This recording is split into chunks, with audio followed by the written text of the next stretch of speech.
Hi, Kathryn here with Gordon Caledonian. Welcome to my channel. Welcome to this video. If you're new, please subscribe or like this video if you get any kind of value out of it.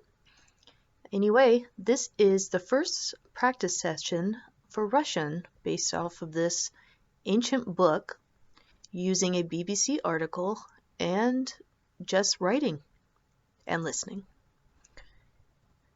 Now, this is just going to show you how I typically set up a learning session, an active learning session that is, where I'm actually doing some writing while listening to the sound. Now, first thing I want to do is find an appropriate text.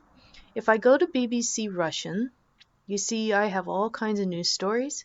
It's pretty easy to tell what they're about just by the pictures, and sometimes you'll find English words, see COVID-19 there, and it's probably a pretty good bet that coronavirus was in the heading there. Alright, obviously this has something to do with COVID-19. I need to look and see if it's an appropriate length for how much I want to write. Now this is a really good length and expected to take an hour or more, maybe an hour to write it, especially if you're brand new. And that's what I do. I just sit there and I start writing, start copying. There's really nothing more to it at this point. This is familiarity training. So I look up, I look down, I try to copy just the block letters. Like I said, at this point, I'm learning how things are spelled. I'm learning the syntax. And what's important is that I normalize the look and feel of this language. It's not relevant for me to understand every single word. I'm not going to, not for a while. That's why you have to become very comfortable with being at 0. You start with, well, most languages you're going to start with a pretty low level. With Russian, I was pretty much at 0. Although there are some letters that do sound the same, which I learned in that little book.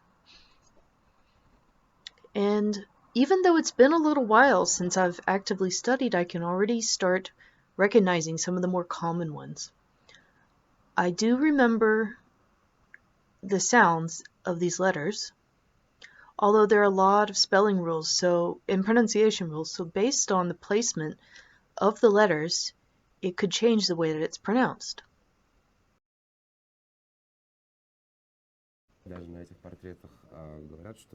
Now, most of the time I do like to actually listen to the language while I'm doing this. This helps you, of course, kind of make the connection between the spoken word, the written word, and your memory.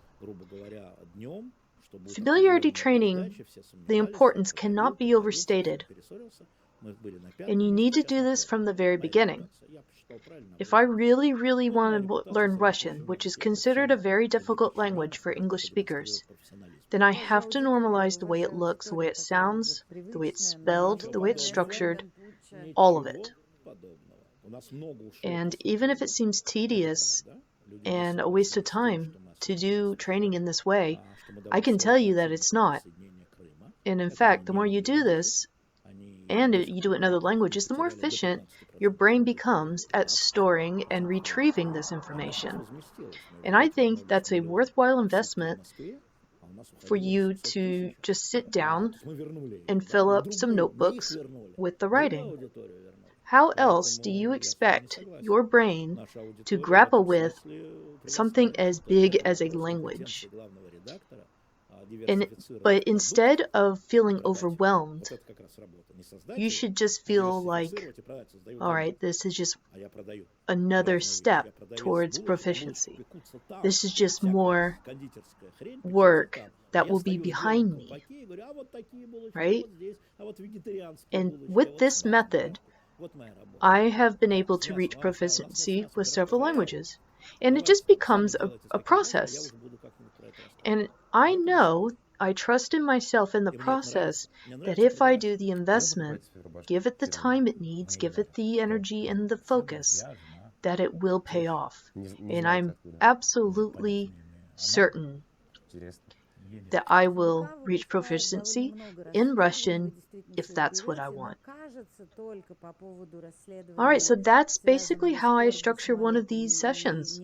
And I'm going to continue to do this like I do with other languages.